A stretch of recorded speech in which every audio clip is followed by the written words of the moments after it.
Hello, I am Vivek Agnihotri and I'm an Indian filmmaker and an author. You are listening to me on Trust Me, I Know What I'm Doing.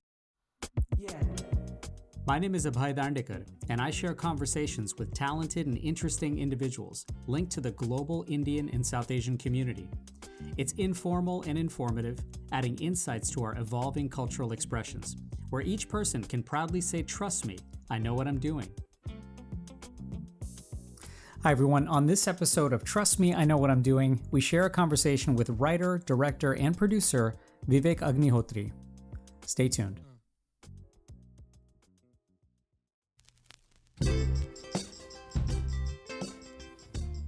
Brutal honesty. Sometimes it's illuminating, sometimes it's shocking, sometimes it builds community, and sometimes it reveals wide gaps. But most often, it's actually not something that everyone feels comfortable with or can smoothly communicate about. And speaking of smooth and comfortable, thank you all once again for listening and watching Trust Me, I Know What I'm Doing, and for sharing this with your friends and family. Your support reminds everyone that conversation is truly the antidote to apathy, and if you're enjoying these, please share a kind rating and review and follow along on social media, and subscribe as I'm really quite grateful.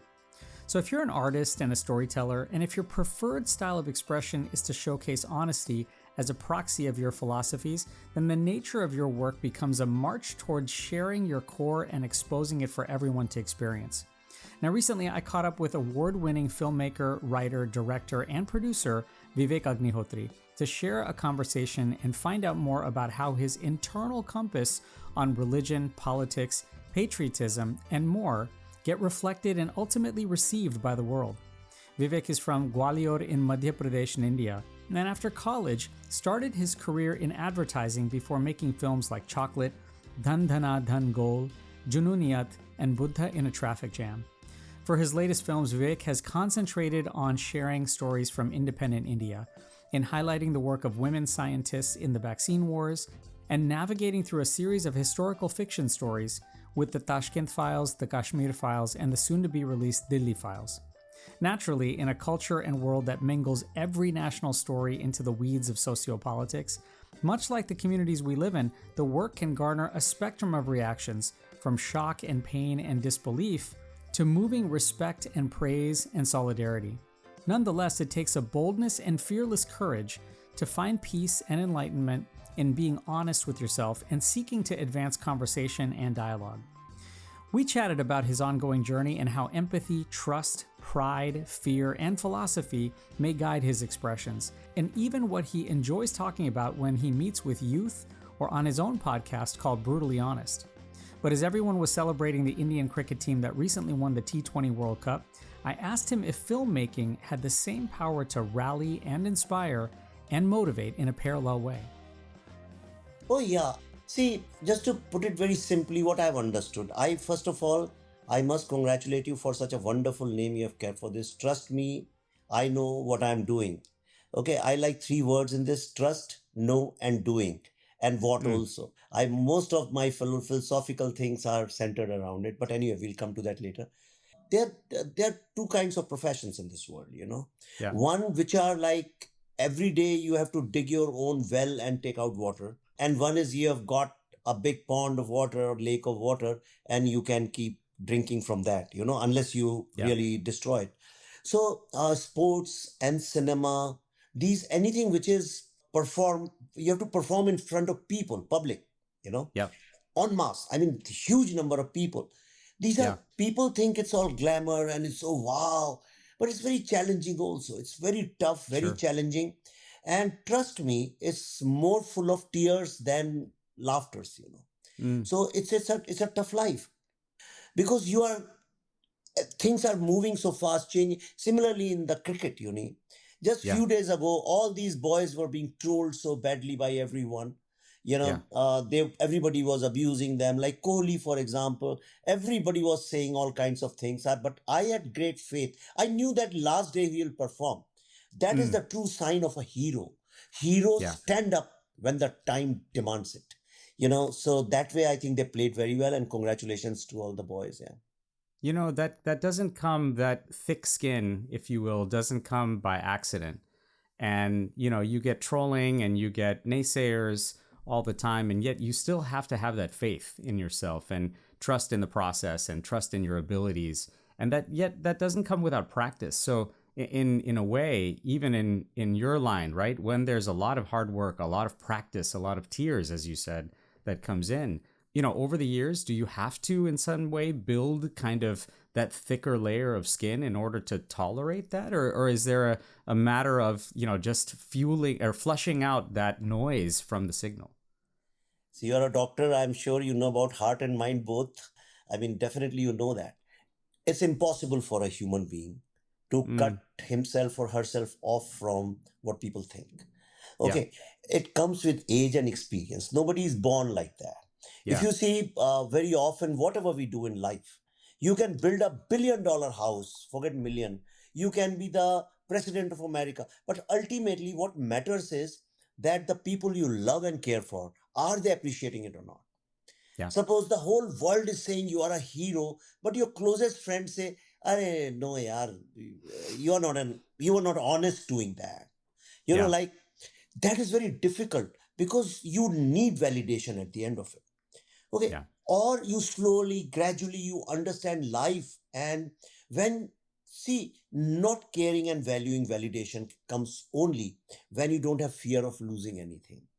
Mm, true. It's a more spiritual state, like in people who understand Hindu philosophy.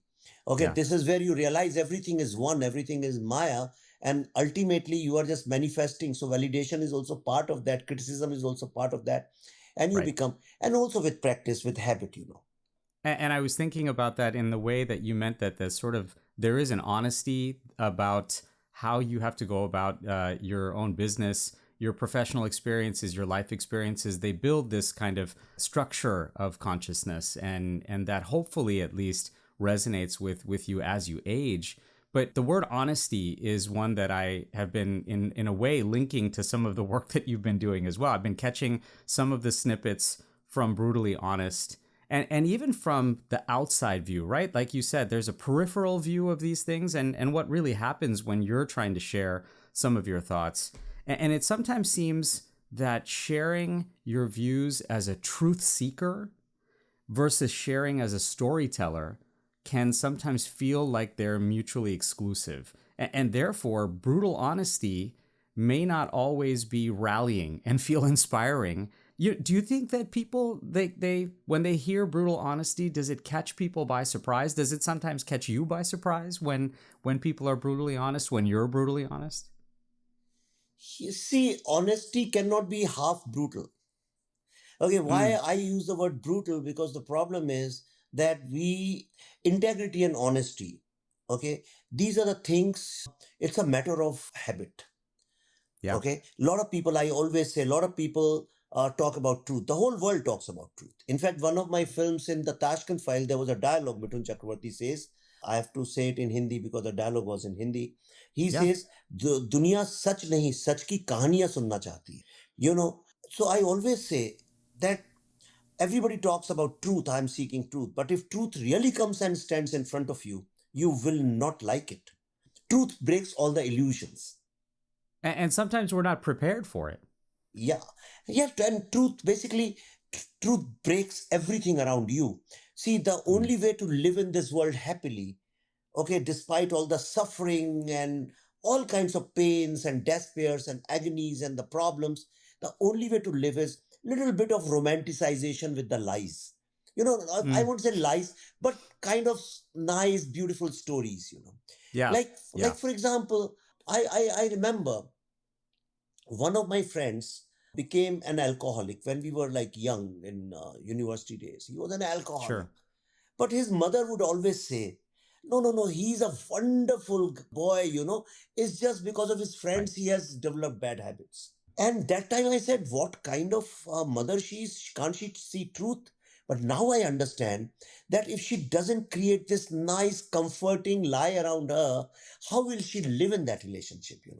Yeah. And for a Yeah. mother to believe that her son is like total of waste is not the right thing. So we need that. But when the truth Yeah. comes and stands in front of you, okay, that destroys everything you have believed in all your life. And Sure. therefore, truth is not what we think is true. Truth is all, we are truth. See, what Yeah. is truth? We say universe is truth. Like you, for example, you are a doctor. Let me explain it Yeah. in a simple technical medical terms. Okay. Sure. Now, what we understand is that the mind, what mind thinks is truth in a body. I always give this example. I always say, okay, if I ask a small cell in your kidney, that why are you working all the times? Why are you doing what you do? Then cell is going to say, I don't know. The kidney, my boss, kidney has asked me to do it. You go and ask kidney, why are you doing all this? All the times filtering and cleaning everything. You say, I don't know. My boss has asked me to do that. So you go Right. to your boss, your mind, and you say, why are you doing it? Also body. And body says, I don't know. The mind is asking me to do that. Yeah. Then you ask mind. Mind says, I don't know. I'm part of a consciousness, and that's why it has to be done. You know? Absolutely. So now what humans do is we always divide things. We are basically divisive by genes, by DNA. Yeah. So we say mind and body. We say universe and man, correct? But the cell is as much true as the mind or the consciousness, Yeah. isn't it? Yeah. So to say that I'm seeking truth, I'll find truth. Now, I've recently started understanding this about 5, 6 months ago. I have now, earlier I knew intellectually, but now I know actually that I am as true as you are. Yeah. Everything is as true as we are the universe. We are the space. Where is the space? It's inside me. The Mm. water is inside me. I am as much water as the composition of the world. So Right. Right. therefore, the kind of truth you think you want to seek, don't seek that truth. This will destroy you. It's better Mm. to try to be true to yourself, to the concept of you being part of the Sanatan truth of the world. I think Yeah. that truth is what fascinates and interests me more than this conceptual and intellectual truth, abstract kind of a truth. Almost the connectivity of everything. First off, by the way, that's a great analogy. Thinking about, I didn't think that we would ever have a conceptual conversation about the kidney in that way, but yes, that's absolutely true. But it's true, right? I mean, there's so many. We love to silo things. We love to compartmentalize things, and yet it's a much more, I would say, in a way, mature and evolved way of thinking, to think of how connected everything is in our consciousness. If we think about that idea of seeking truth all the time, then you can also, it's a relatively isolating place sometimes too. And you wrote recently that the path of truth is a lonely journey, and that you'll always have a tough fight when you're expressing yourself and not impressing people. And so I'm curious, in your work, when you're thinking like that, how do you then personally combat the isolation and the loneliness of that? Because that's not an easy place to be when you're thinking about how you can seek that, and yet it's so lonely. Yeah, and I have a very typical problem. I have to give you this kind of a preface before I answer your question. Yeah. See, I have a practical, a technical problem. The problem is that I made a film called The Kashmir Files. Yeah. Okay, now whatever I say and I do, people try to look at everything from that point of view, because Mm. it's not their fault also. They discovered me. A lot of people globally, see, in India, a lot of people knew I've been in the Right. film industry for a long time. I've been a public speaker, but globally people got me associated with one thing. Now, because that Kashmir Files has a kind of a religious undercurrent in the film. Okay, now Mm. very often people try to look at your entire life from one perspective, so we fail to discover other aspects of a person, Yeah. and that's where the loneliness comes from. Okay, Yeah. for example, let's take some big celebrity, say for example Amitabh Bachchan. Yeah. Okay, now all your life you see Amitabh Bachchan as angry young man. Mm. So when we go and meet him, we expect him to give some very angry Yeah. dialogues, but if he comes as a person of his age, nice, simple, somebody doing puja, playing with Right. grandchildren, you say, no, he's not the star I liked. Mm. That's the problem Yeah. with images. Right. But as far as I'm concerned, I am more alone than lonely. Maybe I wrote that word because people don't understand the difference. I'm more Yeah. alone than lonely, and it's a choice I made. Because the Yeah. kind of stuff I am doing, Now, my next film also I'm doing, the Delhi Files, is if Kashmir Files disturbed you, this film is going to destroy people. It's such a Mm. tough journey of India. Bharat, as you know, such a painful journey. I Yeah. think no other society in the history of humanity has gone through what we have gone through. And yet Yeah. we also don't care. The world also doesn't care. So now if I want to tell that story, people will say it's like a young child. Suddenly he finds that his father has committed suicide because he were under financial burden. Yeah. He says, no way. Till last night, he was saying, go to holiday here. He was buying me things. He was so happy. It's like that. It's a disbelief. Yeah, disbelief. So when I was Yeah. researching, it's such a disbelief.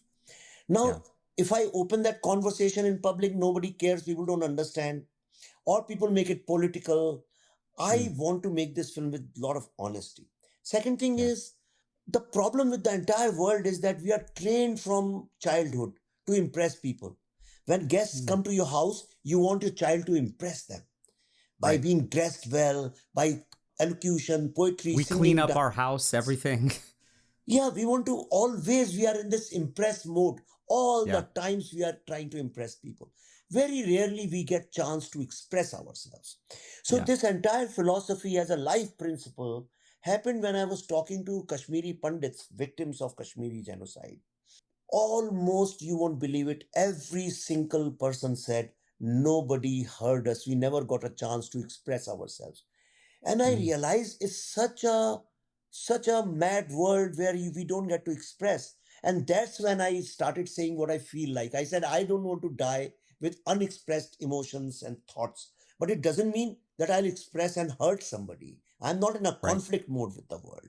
So that's why I wrote that it's a very the path to truth is a very, very lonely journey, because in this Yeah. journey you can't have friends, you can't have family, no brother, no sister, no wife, nothing. This you have to seek alone. And if you are willing to do that, then you cannot be in impressing mode, you have to be in expression mode all the times.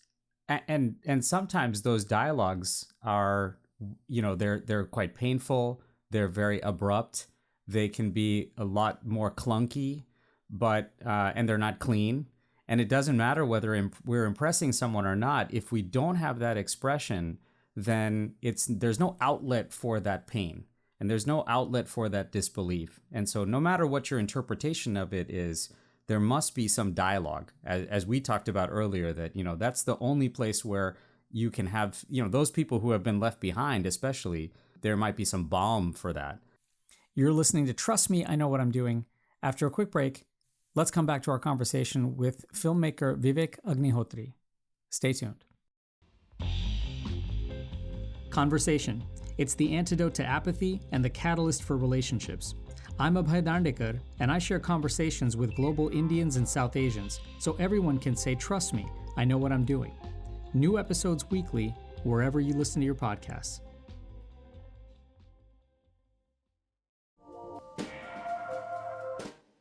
Hi, this is Vidya Balan, and you're listening to Trust Me, I Know What I'm Doing.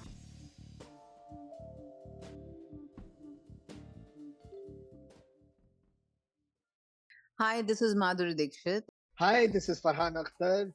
Hi, I'm Saurabh Netravalkar here, athlete from the USA Cricket National Team, and you're listening to Trust Me, I Know What I'm Doing. You're listening to Trust Me, I Know What I'm Doing. Let's rejoin our conversation now with Vivek Agnihotri. In the same way, does each one of your films, when you are in that mode of saying, wow, I can't believe what I'm learning about and I need to tell this story, does each one of your films, whether starting out with Chocolate and Tashkent Files and Kashmir Files and now Delhi Files and of course Vaccine Wars, do they serve as additive blocks on this journey? Do they each build upon each other, or each time you get to a new place where you want to share a story, is there actually some unlearning to do when you start each endeavor, that you have to almost erase the slate and in a way start from scratch? Of course, yes. I mean, in this series of expression films, see, Chocolate and Gold were more impressing the audience with songs, drama, glamour, regular Right. stories, predictable stories. I'm not against impressing people. I'm Yeah. absolutely not against. I love people who impress me. But what I'm saying is, but then I started a journey. It was my personal choice. I said, I don't Yeah. want to tell stories which people want to hear. I want to tell stories which I want to tell. The first film in that journey was Buddha in a Traffic Jam. Yeah. Okay. And as a Hindu, as a student, as a son of a professor, all my life I grew up believing that teachers can never ever be wrong. Teachers cannot be even 0.1% wrong. Maybe it was Right. my generation when I grew up with those kind of teachers. But I think that thought was coming more from Guru Shishya kind of a concept. Yeah. Okay.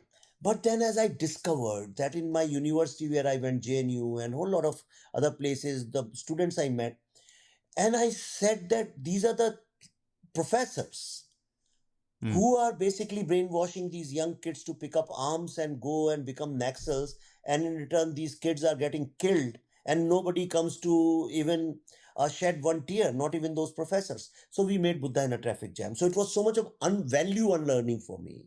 Yeah. And same happened with the Tashkent Files. You know, Mm. with Tashkent Files, I realized that in Indian democracy, the right to truth is totally absent, and which is Mm. why any kind of incidents, big events, and these kind of controversial deaths and all those things, you never get to know the truth. Yeah. Kashmir Files, I won't say that it was so much of unlearning, but there was a lot of learning, a whole Yeah. lot of learning. And the biggest learning, I've never said this, but I'll tell you what, the biggest learning for me was my emotional evolution. Mm. I considered myself not to be a very emotional person. I wouldn't get involved in things. Even my wife used to say that. But I just couldn't help but discover empathy, compassion, and not only for Kashmiri Muslims or Kashmiri Hindus or Yeah. Pandits or for my kind, my people. I generally developed this compassion for everything, Yeah. every single thing. You won't believe me. I mean, I don't share personal things, but I'll just tell you. I mean, a cockroach. Okay, we lived in a house. We live near the sea, so generally you get a lot of cockroaches in Mumbai. Mm. And I would get up in the morning. I would take out my slipper and talk, talk, talk, talk. I'll kill all the cockroaches. But since the Kashmir Files, in fact, during the research of the today, I can't even kill an ant. Yeah. So Yeah. what I do is I take a newspaper or some paper and I pick it up and I just throw it outside, outside of the house. And it is natural and I didn't realize it. One Yeah. day, my son told me this. He said, why don't you kill this? I said, wait, sometime in your life, you will also not want to kill them. Right. It's not that I do not understand that there is nothing wrong in sometimes if an ant or some cockroach is killed, obviously, I mean, somebody is attacking you, then you got to defend yourself. But still, I'm not being able to do it. Yeah. I've started crying a lot while watching excellence. Whenever I see human excellence, I see some innocent movements. I talk to people and somebody is really honest and innocent and genuine. I have tears in my eyes. So that took me to another zone. Now I'm doing the Delhi files. And as I'm doing the Delhi files, my faith and my confidence in Hindu philosophical system, the knowledge system, has become so strong. I always had this little bent of philosophical mind, but on the greatness of Hindu philosophy, I mean, Mm. I can talk for months and months non-stop. Like you can talk about multiverses and universes, and there's infinite. Our knowledge, our knowledge stems from one very simple three word. Our entire philosophy is three words. The science, after hundreds of years of discovery invention, has also almost reached there now. It has started recognizing that this is true, and from there erupts everything else. So I'm sorry, I don't want to bore your audience, but I'm into No. No. this. No. And and so my film is about actually partition. And till date it says that in India the partition never ended. Yeah. Okay. But despite that, why aren't we divided into 5, 6, 7, 8 countries, Right. or 100 Right. countries? It is. And why we never are angry about anything? Why aren't we angry that most of our greatest pieces of art, I don't want to say temples, because it gives a different kind. But in my mind, they are great. See, when you go to Vatican, I go to Vatican, I never look at it, aha, what a religious place. I say, oh, wonderful painting by Michelangelo, wonderful work by this person, what a statue, you know. So wherever I go in the world, I go to Middle East, I see all this great calligraphy, beautiful tomb. So I look at it more creatively. And I said some of the world's most scientific architecture, one of the best primitive technology, and some of the greatest expression of art and beauty is all broken, is in ruins. Okay, some 30, Ramesh Tripathi was telling me some 3 million or 30,000. Please, I can check with him and confirm it to you so you can write a cap. Manuscripts of India are lying somewhere else. So some of the greatest of our works. And we have reduced Hindu religion only Veda, and Puran. No, it's beyond that. Yeah, there's so much to comprehend. It's So endless. much. Yeah. So, and then we divided the country on an anti-thought, an anti-value, anti-principle, in a with something which is totally opposite to it.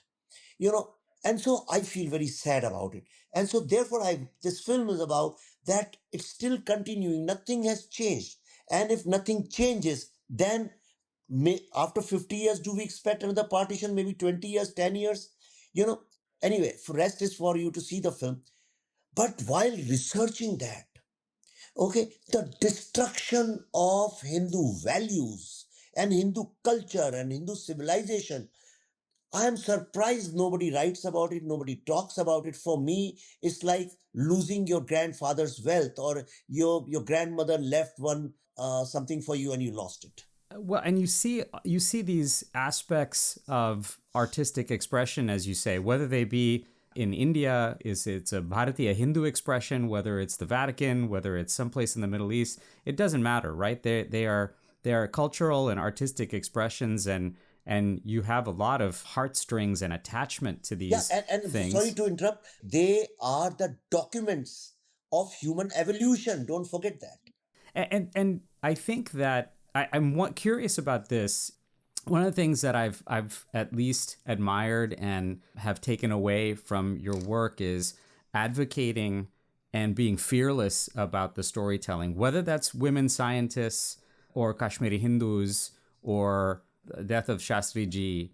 Sometimes I wonder if being fearless and unafraid of telling these and sharing these stories, the perception is that it actually comes at a cost of empathy, or that it demonstrates a lack of empathy, because again, somebody is feeling like they're actually on the opposite side of that. And at least as a storyteller and a filmmaker, is that something, and as you just shared, there's no shortage of empathy that you discover when you research these topics. And yet that can be a tough place to be at, where you think then about, I mean, I'm sure that comes in the editing part of it, like, okay, well, what do I keep in, what do I keep out, those kinds of questions. Oh yeah, of course. Yeah, definitely. And see, there are two things. One is your personal side. One is the professional side. Right. And personally, you have to lose a lot, even professionally. But if you are talented and if you know your job, then you can survive. I am one of those people. But personally, when you make these movies, okay, Mm. which are on sensitive subjects, Yeah. okay, then definitely a certain section of society is going to cancel you. Okay, Mm. that's very in literary arts. If they don't leave Salman Rushdie, okay, or MF Hussain, then who am I? Right. Um, Right. Rushdie, he's lost one eye because of that. So people didn't leave Gandhi. So forget about anything else. People haven't left. I mean, Socrates, for that matter. I'm not saying I'm one of those, but it's a human tendency that when somebody feels exposed, the first thing they do is attack the other person. And so I have gone through that a lot. I cannot move out freely in India. Okay, I have Y plus category security, so I'm always with armed gunners and Government of India's Yeah. CRPF, Central Reserve Police Force. I can't travel with my children, with family. We don't go out. I've stopped going to theaters to watch movie. This is the price you have to pay to Yeah. get into these kind of. themes, but somebody had to say it.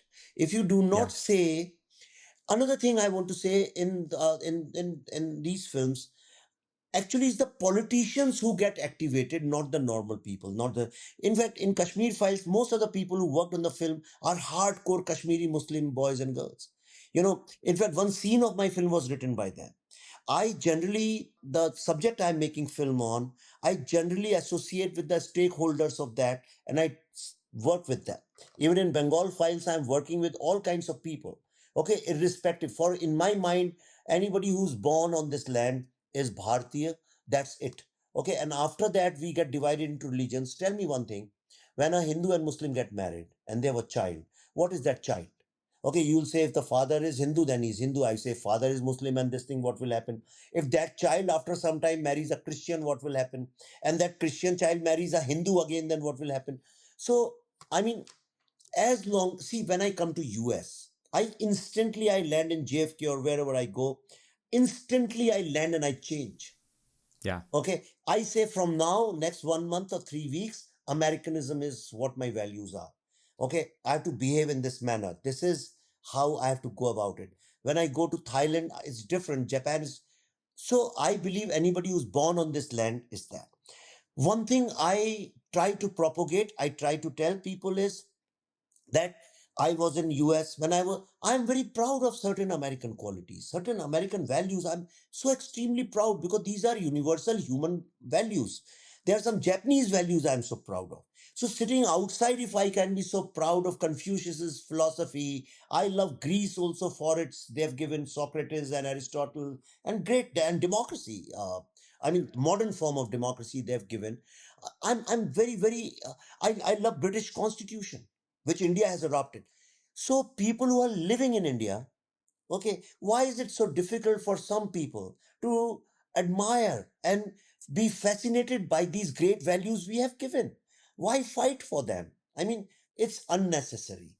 Well, and it's a mechanism of hopefully pride and being unafraid. And yet, even as you describe all of these elements, whether they're nations, whether they're concepts, whether they're philosophies, in the end, you have to have that pride and identity in order for there to be some evocation of what your national identity is. And even with that, I mean, again, I mentioned how much I admire the boldness of your work and that it speaks to being unafraid. And yet, of course, on this podcast, there's only one Abhay. So I'm curious, I'm curious in your way, professionally at least, what are some of the things that you actually might be afraid of? Right now, see, I always speak from my heart, so I won't give you very intellectual. And right now, I have a fear.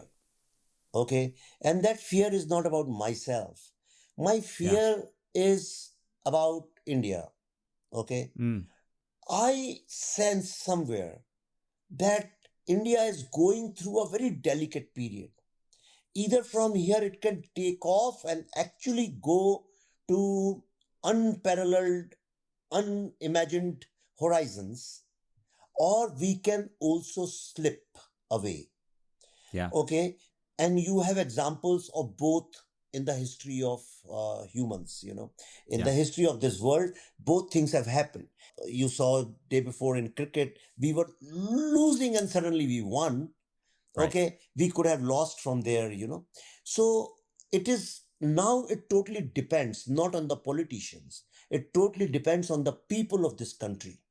Mm. Okay, how they, either they surrender themselves to all these forces which are very powerful, or they say no, we will stick to our values, we'll stick to our civilization culture, and we'll Yeah. stick to what we are made of, or Mm. we just go along the path where somebody wants to lead us to, whoever. And I'm not talking about Yeah. any one political party, I'm saying in general, because in Sure. the modern, in today's world, America is also facing the same problem.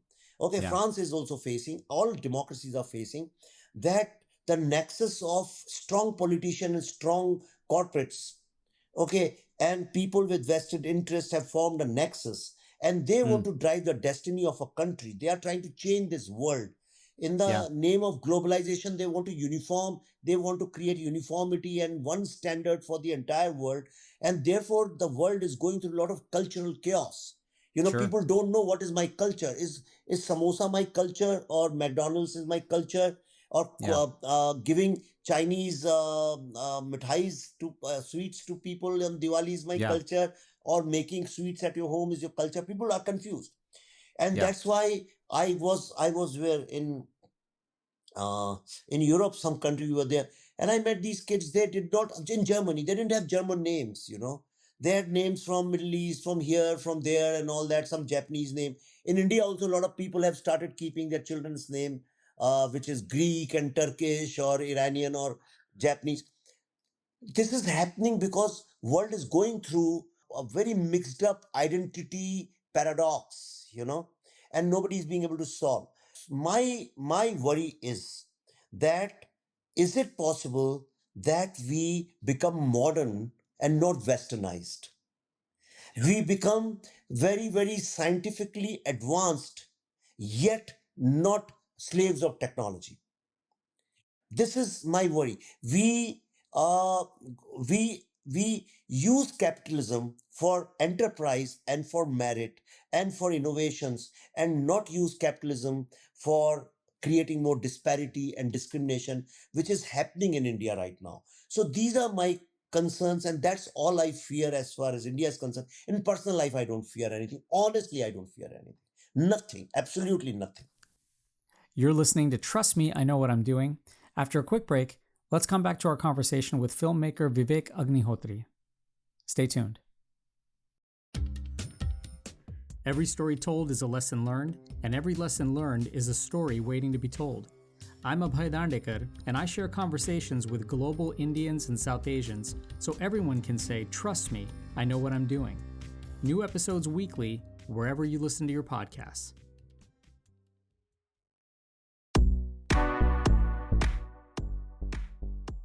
Hi everyone, this is Chef Vikas Khanna, and you're listening to Trust Me, I Know What I'm Doing.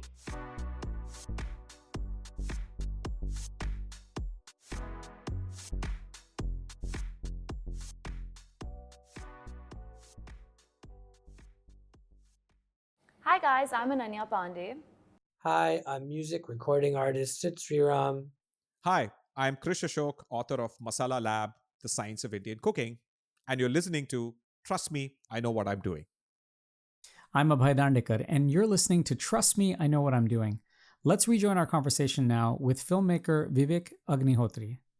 I know you have an advertising background. Yeah. And, some study in that. And is that an iterative way, when you think about these paradoxes, when you think about this even from a standpoint of filmmaking, does that connection from advertising, or even the feedback you receive on an ongoing basis for some of this, does it make it easier to synthesize the feedback and constantly learn from these episodic, aha moments?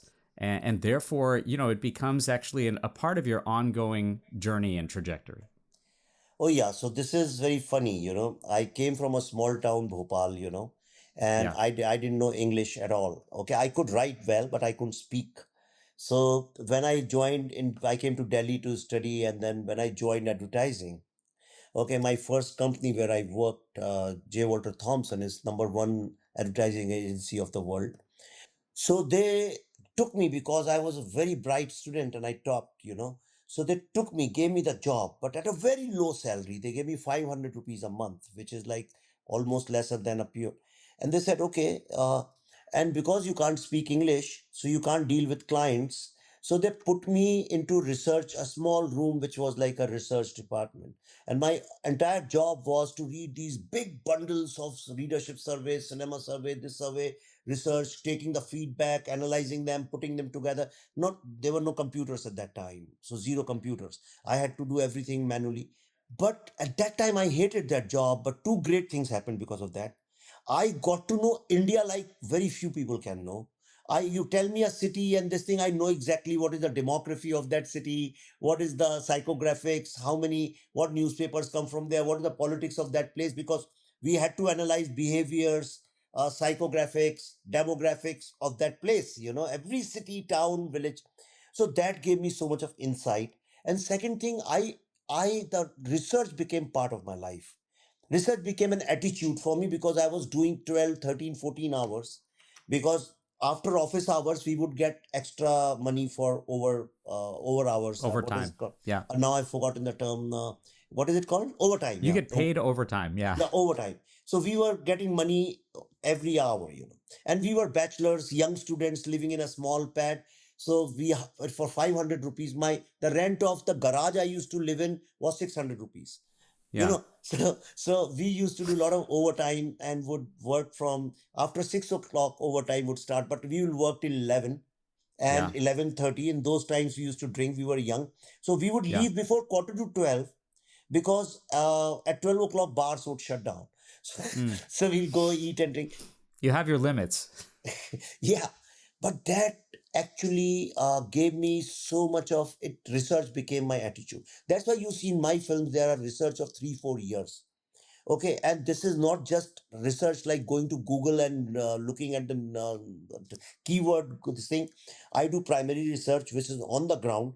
Like for Delhi Files, I've been interviewing these 104, 106-year-old people in Sikkim, Tripura, wherever they are alive, people who were victims of Direct Action Day in Kolkata in 1946 and Noakhali riots in 1947. So 46. So we interviewed them everywhere, wherever they are, from Kerala to Kashmir to Bengal to Maharashtra. I spoke to so many people who are stakeholders in America, India, all those kind of things. Then we do a lot of secondary research, which is like source based, where you get information from books and stuff like that. We also do tertiary research. So I do a lot of kind of research. And then what I do is then I pick up the common denominator. These days the problem is because of Google, there's so much of fake. Anybody can write 4 articles and it looks the same. See, what happens is the people judge the authenticity by visuals, by the look of it. So when you have a very well presented newspaper, you believe that information here is true.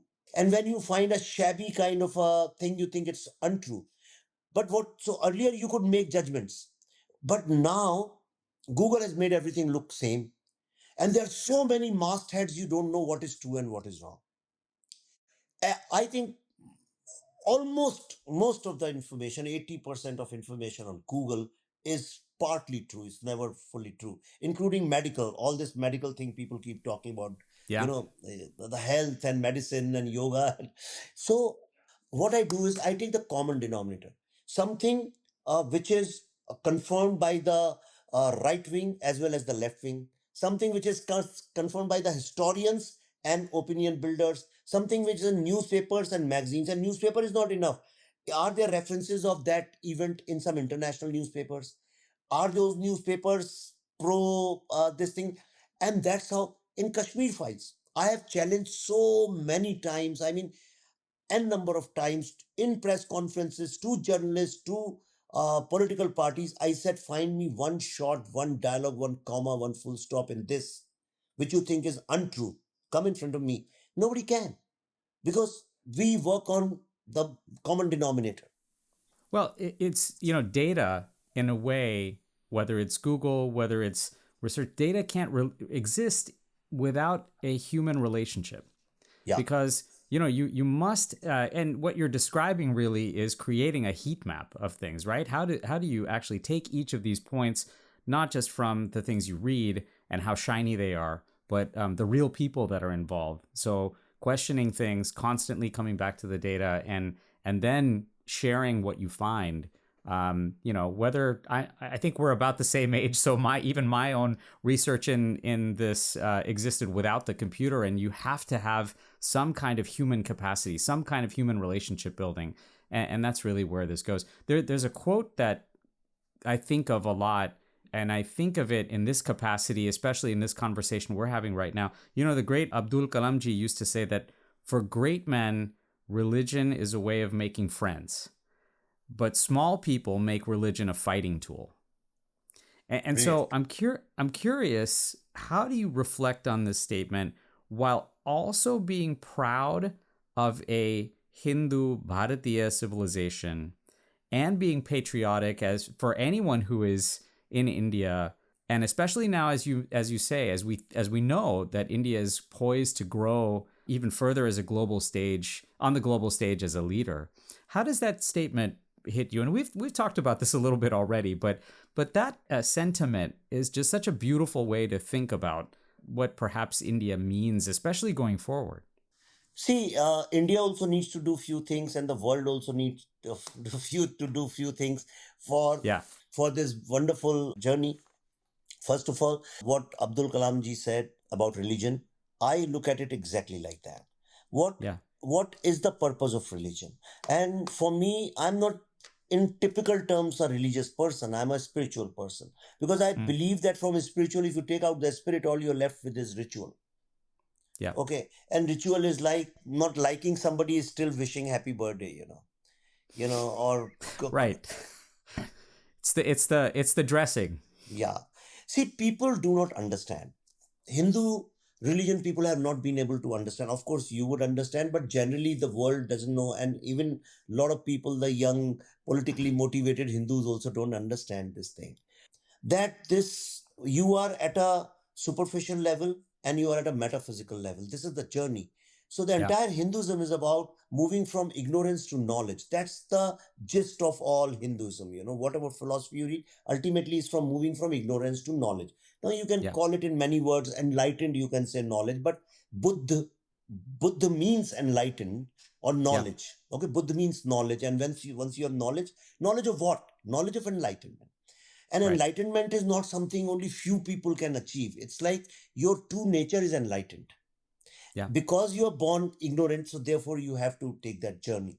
So there are some people who are at a higher level of consciousness, Yeah. definitely, and some are at lower. So all these rituals are like entry level. The gateway.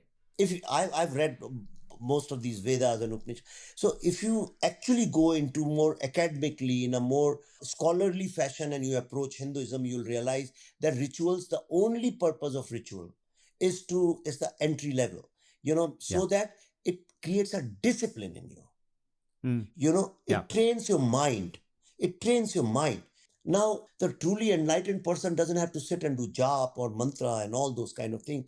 Right. These ritualistic things where repetition is involved, there is a certain regiment is involved. It's for the beginners.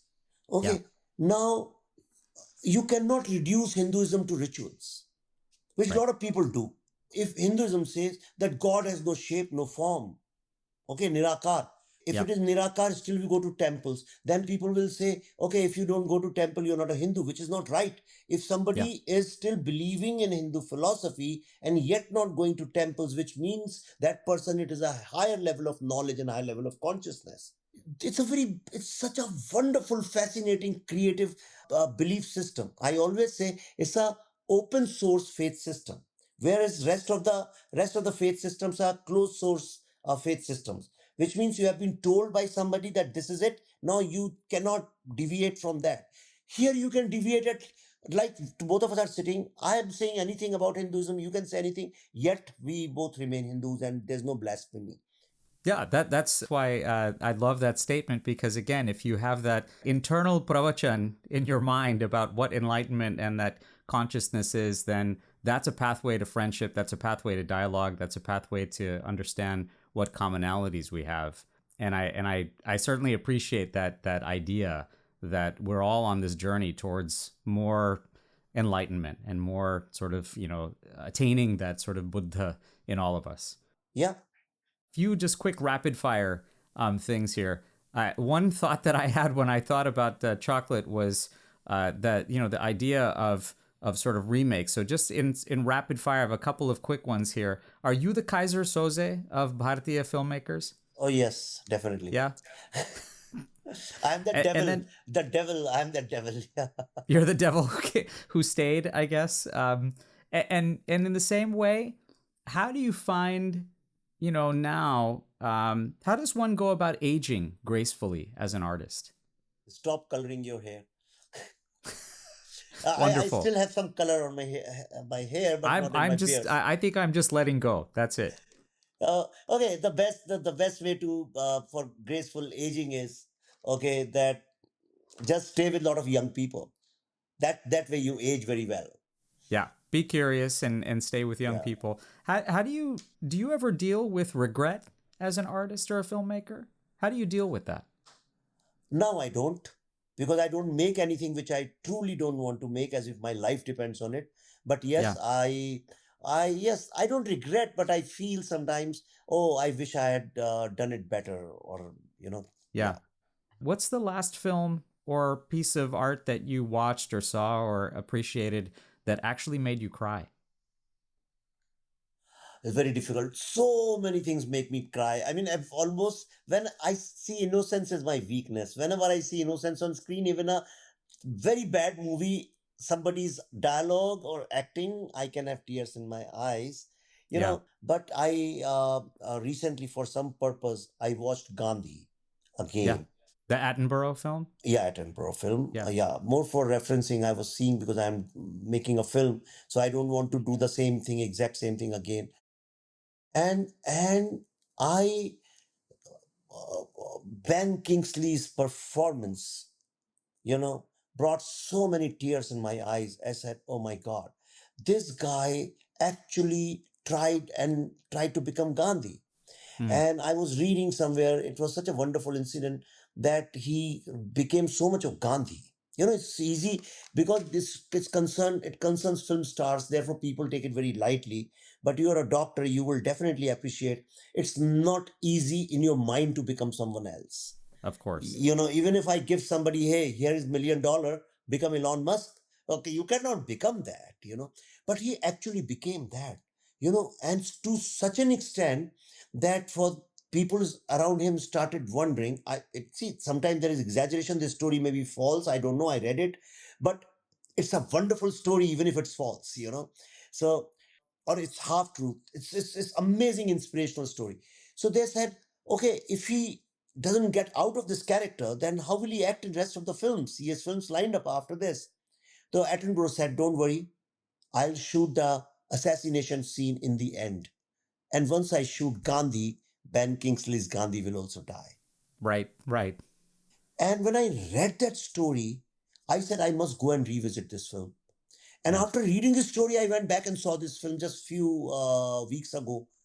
And not because of Gandhi. I know more about Gandhi than in the film. Sure. But Ben Kingsley's honesty and Yeah. integrity with his work, Right. and that is when I say Indian pieces of art, the sculpture, the temples, all those things, I see the same quality in that when those sculptors became the statue themselves. Yeah. Of course. Becoming that, when you become that, what you want to achieve, that kind of excellence, I think, is what makes human race so amazingly fascinating. As you mentioned, I mean, so many people, for those who are getting to know you for the first time or even revisiting your work, and of course, soon enough are going to see some of your newer work. For those people who are appreciating or revisiting and seeing that work and experiencing it for the first time, how do you hope those people feel after watching your films or hearing you speak or getting to meet you for the first time? They're two personalities. So first I'll say the more something which I personally are not fond of, then I'll tell you what I like. So Yeah. as far as films are concerned, okay, anybody who is not into active politics, when they see the film, they discover the true intention of the film. Okay, recently I was traveling, and a Pakistani couple, I met them at the airport, and they came to me, a Muslim couple, obviously, and they live in Pakistan. It's not that they don't live in Pakistan. And they came and they said, are you the same person who made that film, The Kashmir Files? Honestly, I'm telling you, for a minute, I said, he's going to abuse me or say something nasty, because of India's difference politically. He Right. said, he came, held my hand, and he said, I want to thank you from the bottom of my heart. Okay, in India, nobody talks about it. In Pakistan, nobody talks about it. In Afghanistan, nobody talks about it. In World Forum, nobody talks about it. If nobody is going to talk about religious terrorism, then how this world is going to become peaceful? Yeah. Okay. and that his wife told me that I've shown it to all my cousins, sisters, everybody in our family, because we are different kind of people. We are not those fundamentalists, and we want this world to be a better. They're amazed. Another Muslim girl met me in Lucknow. She was a physiotherapist. I had gone to see a senior citizen. She was there. So then this old lady tell me that my physiotherapist wants a picture with you. I said, okay. She came and she was in this scarf. So Yeah. I said, this doesn't look right. She came and she said, there's something we can't speak publicly, but our entire family watched your movie and it was so true. So Yeah. people who are seeing it from human lens, they understand the true intent of the film. The true intent of the film was to Yeah. show what happens when humanity is absent. And in Kashmir Files, we very consciously, deliberately, we knew how sensitive the subject is. We deleted the words Hindu, Muslim, Yeah. Pakistan, Islam. These four words you will not find in the film, except Yeah. for in the climax when the hero says, Ki in this terrorism, Hindus died, Muslims died, Sikhs died, Dalit died, everybody died. So everybody Right. is a victim of inhumanity. But politicians, what they do is they ignore this and they pick up something else. So when I meet these kind of people, that's wonderful. But I also have a different persona, which is of a public speaker. I go and I speak a lot, and I don't speak on politics when I speak. I Yeah. mostly speak on Hindu philosophy. I speak on higher ideas and those kind of things. And that's what I love and enjoy most. I really truly love that, because that energy sitting in front of young boys and girls, talking to them, and post lecture, when they come and surround me and for 1 hour they keep telling me their ideas and all those things. And that's why I'm aging so gracefully. So because tomorrow I'm going to Chandigarh again, to University of Chandigarh. There'll be 3, 4, 5,000 young kids. I'll spend the entire day with them. That for me is real bliss, and it's intoxicating for me. Well, I know that people are appreciating your work there. It is sparking a lot of curiosity and energy. And when you're speaking and meeting with young people in particular and energizing yourself, I hope that's something that is refreshing and nourishing and restorative. Vivekji, what a treat to talk to you for a little bit. And I hope we can revisit with you again down the road. Let's do that. Thank you very much. Thanks so much again. And please, if you're enjoying these, a big thanks for rating and reviewing and passing the word along to your family and friends about Trust Me, I Know What I'm Doing. Till next time, I'm Abhay Dandekar.